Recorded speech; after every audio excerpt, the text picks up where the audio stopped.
Okay, question number 4. We have this hyperbola. So I've typed it in my calculator, I'm going to define it. And it starts off with telling me that B, which has to be bigger than 1/6, bigger than or equal to 1/6, sketch for B equals 1/6. So if I take this expression and math 3 given, B equals 1 divided by 6, okay, and I graph it.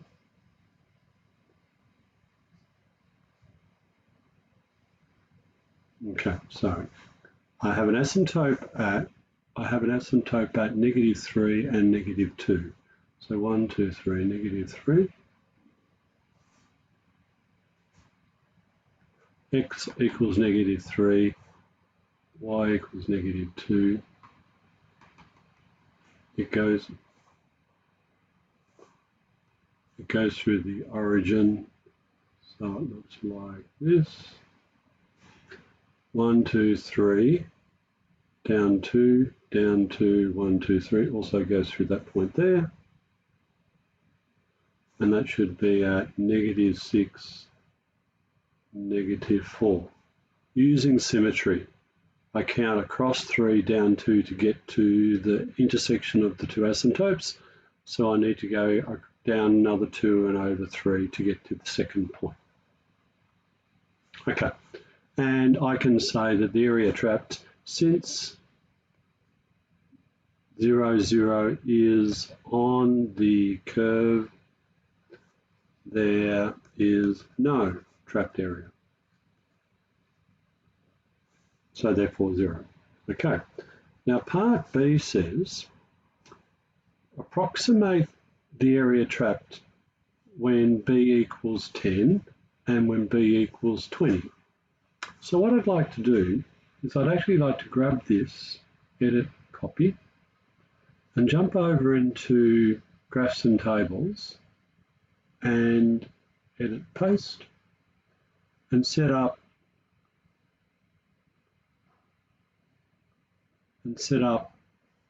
a slider. So B's got to be bigger than 1/6. So maybe I will do in my settings, B can go from 0, it's going to be 10. So let's say the minimum value is 1 and my maximum value is 20. And okay, enter the value for, and I start at 1. So I can see I have a trapped area in here when B is 1, 2, I've still got a trapped area in here, 3, 4, 5, 6, 7, 8, 9, 10. So I have this trapped area in here. I'm interested in 10.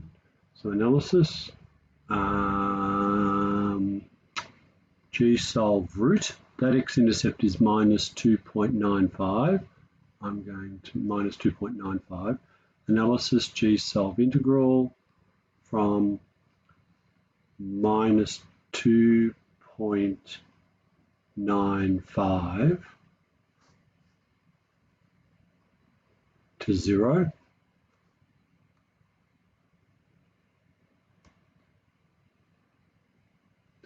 Analysis, G solve integral from -2.95 through to 0, and go OK. And that gave me an area of, to 2 decimal places, -5.49.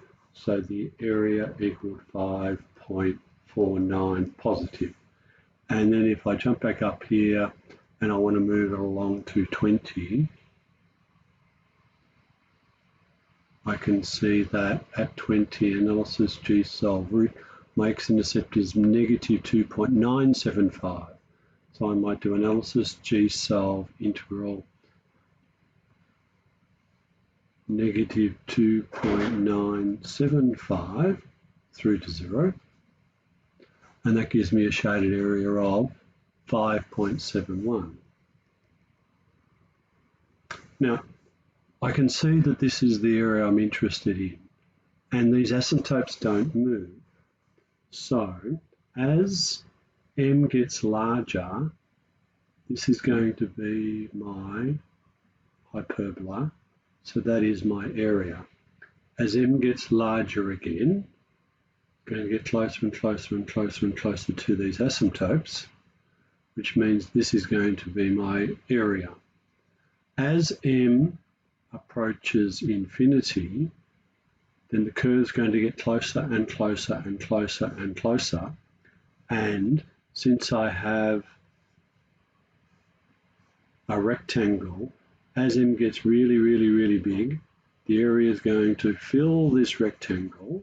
And since the rectangle has a base of 3 and a height of 2, the largest that it can possibly ever get to is close to 6.